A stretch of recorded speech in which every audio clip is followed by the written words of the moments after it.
Hello, I'm Adam J. Morgan, and welcome to Late Night Ghost Stories. Tonight we have a very special guest, Richard Felix, historian for many TV shows and author of books on the paranormal and tour guide for the world famous Derby Ghost Walk. I'll be honest, Richard, I would probably run out of paper if I listed all of this on your bio. I mean, you do lectures and talks for Derby University, schools, Rotary clubs. You've done TV interviews. You've got your own podcast. I mean, you really do love history, don't you? Oh, of course. Yes, I do. I'll be honest with you. I mean, I left school at 15. People frequently say to me, what university did you go to? I say, yeah, the University of Life. But the only subject that I enjoyed, and I did get a prize for at school, was history. But to be honest with you, it's always was military history. Battles, soldiers. It's all I ever did as a kid was play soldiers. And then I started collecting military uniforms, swords, weapons, you name it. And that's how it started. Then I became chairman of Derby Tourism. And I started researching into Derby's history to try and sort of explain to people what an incredible place Derby is, which nobody knew about because we don't teach local history in school. Right. So nobody knew about it, basically. That's how it started, and so I've become, I suppose, a local historian. I opened a heritage centre in an old Tudor grammar school that went back to, built on the foundations in 1160, rebuilt in 1540, was a school, boys' school, and had a ghost in it. Ghost of a little boy upstairs in the dormitories, and that gave me an idea into what can we do as chairman of Derby Tourism to bring people to Derby.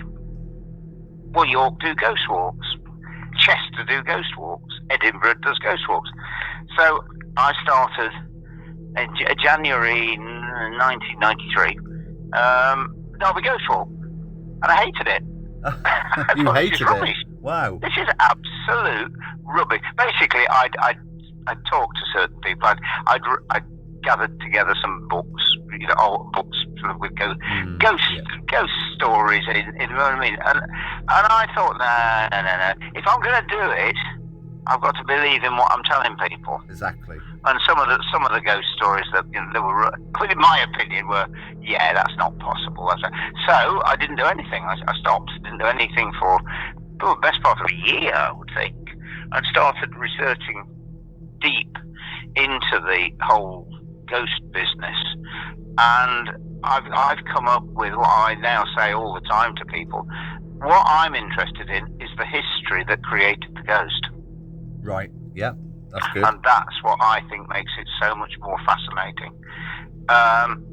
We can't prove any of the ghost stories. I don't call them stories, by the way, anymore. I call them accounts. There's a big difference. A story can be made up. An account is what you believe happened. I mean, you may not be able to prove it. You saw something. I remember watching you on Great British Ghosts, and you mentioned that you saw one in the afternoon, broad daylight. Oh, yeah, 3 on a Friday afternoon, broad daylight, in Derby Jail. But you see, so what I tried to do there, and funnily enough can't, was try to find out who the ghost was, which I can't do because it didn't look like any particular person, because that's what I'm about. I want to know who is the ghost, what's the name of the ghost, if we can, what happened that caused it to be a ghost, and what can we do for it. I mean, what do you mean, what can we do? It's a ghost. Yeah, I know, but it was a human being once. Exactly. It was you and me once, and it deserves the same respect as we human beings do. And sometimes there's a possibility, might be, that you can help them because they shouldn't be here.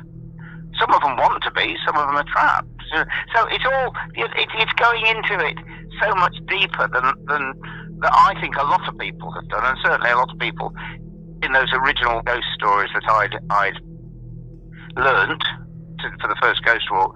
I sort of then went into, so I'm into ghosts, and so all my walks and talks and everything that I do really is the ghost, but the history behind the ghost, if I can prove it, if not prove it, if I can find it, and it makes it so much more fascinating than there's a grey lady in there, and okay, and there's a poltergeist in that building there. People would be bored in 10 minutes if you just telling there's a ghost in there, there's a ghost. But if you can tell the story behind the ghost in that building, yep, it makes it, well, I think, and an awful lot of the public that have been on my events and talks and everything agree with me, that makes it so much more interesting. That's why my ghost walks take so long.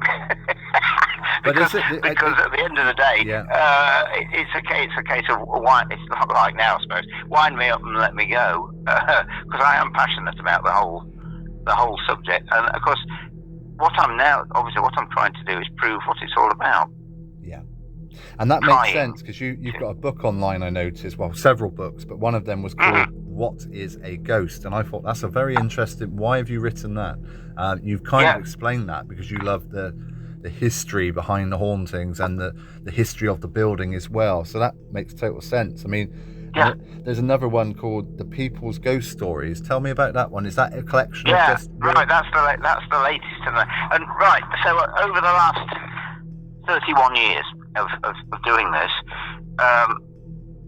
and I mean, I did, obviously 122 programs on Most Haunted, 20 odd lives on Most Haunted, Great British Ghosts, the Y-Files, Scariest Places on Earth, lots of ghost programs and places, and getting on for 40 ghost videos that I've done around the ghost tour of Great Britain. Yeah. I've interviewed lots of people, and I've also obviously come across thousands of people when I'm doing walks, talks, lectures, whatever, and people give me their, and remember I'm now saying accounts, not stories. So to be honest with you, I suppose it was the wrong title for the book. It should have been People's Ghost Accounts. But I'll be honest with you, People's Ghost Stories sounds better. And I am trying to say I am selling the book. So, but yeah. So with all these folks that I encountered over the years, giving me their accounts of what had happened to them, I thought it was probably quite a good idea to compile a list of some of what I believe to be some of the more credible accounts that people have come across over the, have seen, experienced. And as I say, remember, an account is what these people believe happened to them. And I think the most fascinating thing about the book is the fact that you've got accounts from people that are so similar. So very similar. So you've got a lady in Edinburgh, right, who sent me her account of, I don't know, she was in bed at 2:30 in the morning, and her grandfather appeared at the foot of the bed and smiled at her and disappeared, and the following morning the phone call came that Grandad had passed away during the night. Crisis case. And then I've got a similar thing. Someone in Portsmouth, similar. Their grandma appeared to them in the afternoon while they were in the garden, and the next morning or the next afternoon, blah blah blah, grandma died. And you see what I'm saying? So these people have never met, but they're giving the same account. It's very creepy, but it's also very comforting as well, isn't it? Yes. Really? Yes, because it proves that there is, right. The word ghost, forget it. In my opinion, the word should be energy. Yeah. That's the word, because the word ghost just means to be frightened of. And that's in the book, because I thought when I'm writing a book called What is a Ghost, I better explain what the word ghost means. And it's an old word that means to be frightened of. So it's actually not a noun, it's a verb. I am frightened of. I mean, how did you feel when you first saw a ghost? Were you excited? Were you scared? How old were you? I mean, both. Both. Because I've been frightened of ghosts since I was 4. Because when I say frightened, I'm talking about, I don't know which is the word that sums it up more, terrified or petrified, but whichever one of those it is, or both of them, that was me. Right. I was terrified of ghosts when I was a kid. Did you see something? Did you see something? Nothing happened. No, nothing had ever happened apart from I played with kids that were older than me that used to tell me ghost stories, and told me that the green ghost would get me in bed at night. And it terrified me. I was very impressionable as a 4-year-old child, and it stuck with me. It's still there now. Would you believe? I still have a fear of when almost haunted. You very, very seldom saw me go off alone into a haunted part of the building, because I didn't want to, because it still frightens me to this day, which is absolutely ridiculous. But that is me. I'm frightened of ghosts. So when I saw my only ghost, it's the only ghost apparition that I've ever encountered. And I was on the phone to a bloke from Derby City Council. And it glided down the corridor at Derby Jail, and I was looking full on looking at it as it went past. And I'm not talking of a corner of the eye type of, or a shadowy. No, it was a grey, hazy shape of a person, distinctly grey. But although it was it wasn't male, it wasn't female, it wasn't clothed. It was person-shaped, and it was this thick, dense haze. And I sensed it and saw it. It had whatever you want to call it, a presence, an energy. That's back to the same old word again. And it shocked me a bit. But luckily, I'm not quite alone, because I'm talking to a guy from Derby City Council. And my first comments were, when I swore, I said, I've just seen a bloody ghost. He said, "Don't be so stupid." I said, "Hang on, Darren." I said, "I'm not kidding." And I said, "Just put the phone down," because it carried on down the corridor into the main corridor of the jail. And obviously, my first comment was like, so many people, although it looked rather strange, someone's come in. We're not open, but someone's walked in.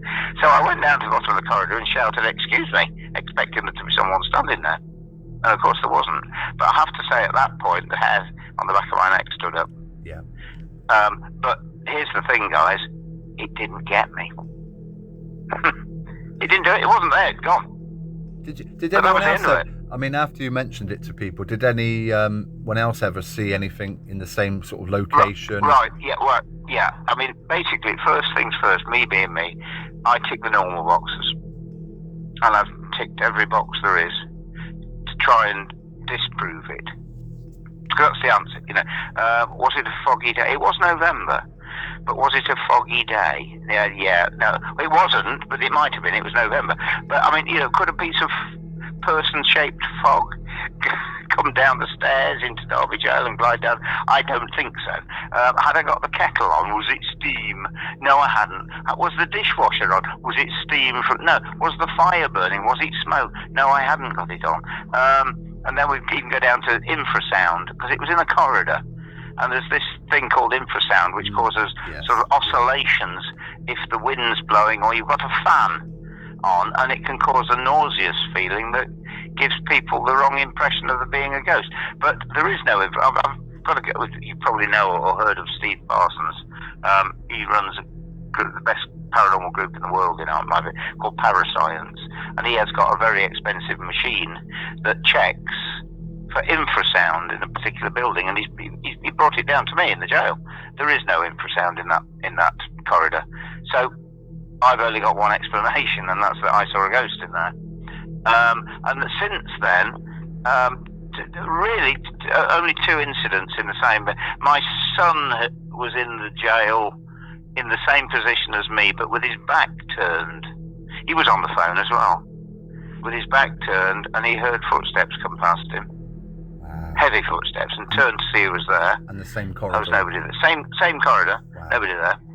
And then another lad that was a Saturday lad, used to work for us down there, was standing in the kitchen area, which had been a prison cell once, and he was filling the coffee machine, and he said he saw what I saw, but it was face on, full on, and he said it had got a face and it was looking at him. God. And he fled the building. And that was in the day as well. Wouldn't come back until someone came, till another member of staff came. And that was in the day, I'm assuming. The same corridor. Wow. Yeah, all 3 incidents in the same corridor over a period of 15 years, by the way. Not all at the same time, or because that's it, nothing else. And I've never seen it again. Never seen it again. You get quite a few ghost hunters and stuff. I noticed on your website, it's very, very popular. Yeah, just a bit. We do night vigils ourselves, ghost walks from there, all sorts of other events and things. I do a thing once a month called Tales from the Jail.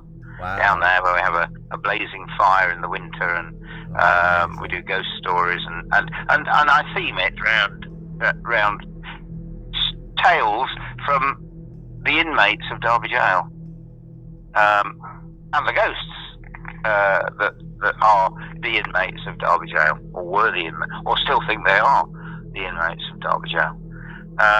So yes, it's an incredible place. It's very small. It's only the basement dungeons that are left, unfortunately. But the fascinating thing about it is that it's a Georgian jail, and there aren't many Georgian jails preserved, because a jail rather than a prison was a place that you were only kept until the trial.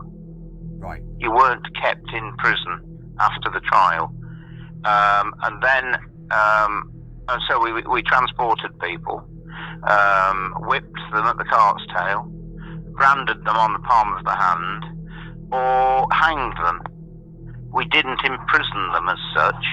And then with transportation, when we lost America, because that's where our criminals were sent, and until we got Australia, we got nowhere to put anybody. And that's when they started converting Georgian jails into prisons. And obviously what they did was knock most of the old Georgian jails down and built a purpose-built prison like Gloucester, Shepton Mallet, and many other prisons up and down the country. But mine moved, and mine was preserved, luckily, which has still got all the original doors on it with the graffiti from the prisoners all over it. Oh my gosh, that's amazing. Which is incredible. Yeah, that is. And not only, here's the lovely bit that people will love, not only does it have graffiti and messages from the prisoners that were about to be hanged, but it also has witch marks on the doors. Ooh. Witch marks, of course, they're not witch marks. They're not to stop witches coming in. They're to stop evil spirits coming in. And they would in other words, the inmates of Derby Jail were frightened of ghosts, evil spirits. And all over the doors are, well, the Latin for it is apotropaic marks, and it means keep out. And they're usually religious symbols that are put on the door or around the window. Anybody out there, guys, if you next time you're ghost hunting or you're in an old building, you need to, if it's a very old building, 18th century, 17th century, you need to look round the windows, round the doors and the fireplaces for witch marks, because basically what they did was they scratched these marks round any aperture in the house that an evil spirit could get in. Down the fire, through the fireplace, through the window, or through the doors. And the most famous one is a double V. VV, because there was no such thing as a W in the alphabet in those days. And VV means Virgin of Virgins, Mary, Mother of Jesus. And they're religious marks to stop evil spirits coming in. It's funny. And they're all over my doors. It's funny you should say that, because I was just thinking, I've seen one of these marks somewhere, and I didn't realise what it was. And No, you wouldn't. People. I'll be honest with you. I didn't. When I took Derby Jail, looking at the graffiti, I couldn't understand why there were so many Williams in the building. Right. But they're not. They're not W's. They're double V's. You see, the alphabet was different. There was no J. There was an elongated S, which looked like an F, with a line only on one side, not all the way through it. There was a V and a double V, no U and no W, and an extra letter at the end of it, which was called an ampersand, which was the and sign. So the alphabet was different. So there was no U. So it wasn't. It would be William. Wilhelm, German in other words, Wilhelm, William. And in fact, would you believe that's why the Stuart name, Mary Queen of Scots, who was a Stuart, the original spelling of Stuart was S-T-E-V-V, Right. A-R-T, Stuart. And then it changed, of course, when we introduced U into the alphabet, and it's now S-T-U-A-R-T.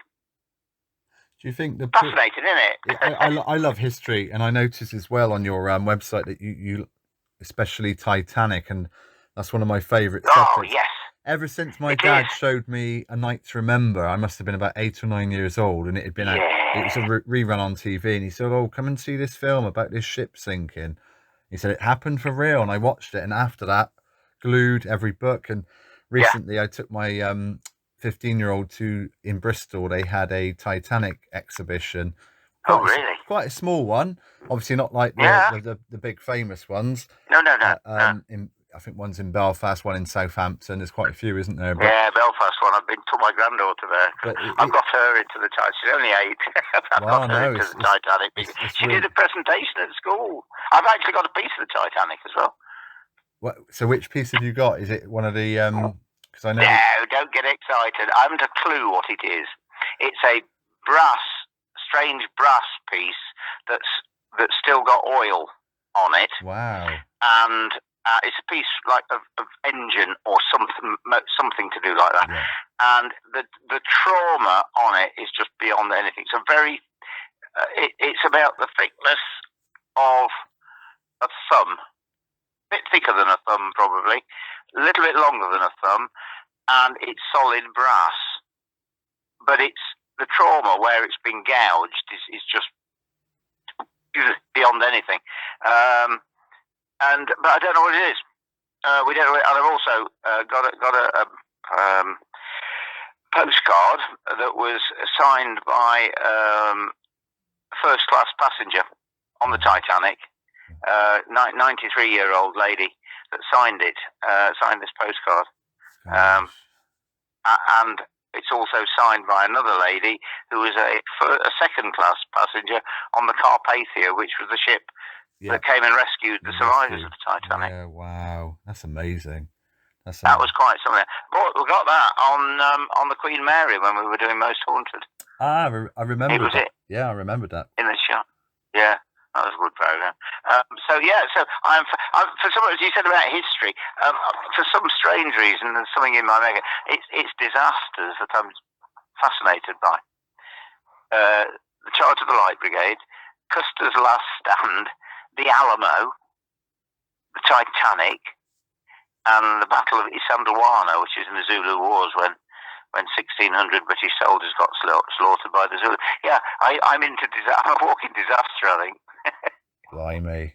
And going back to ghosts, I was going to ask you the question. Because obviously, you've been to so many locations. Where would you say was the most terrifying for you? Oh, terrifying. Well, you see, again, let's go back to, when I said the ghosts that I saw didn't get me. And what I'm preaching to people is that ghosts are not there to get you. So the word ghost, which means to be frightened of, we shouldn't be frightened of them. But we're frightened because we don't understand.